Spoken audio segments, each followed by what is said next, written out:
छोटी लाइन है भैया, हम लोग आप लोग के सहयोग से 5-5 लाइन बनाए हैं, 5-5 काउंटर बनाए हैं।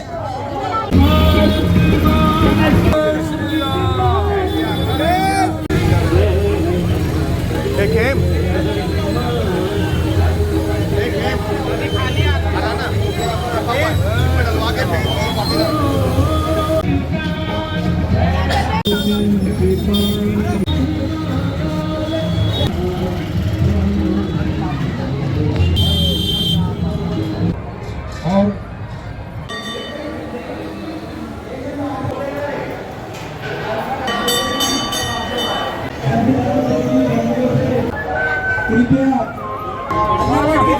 भैया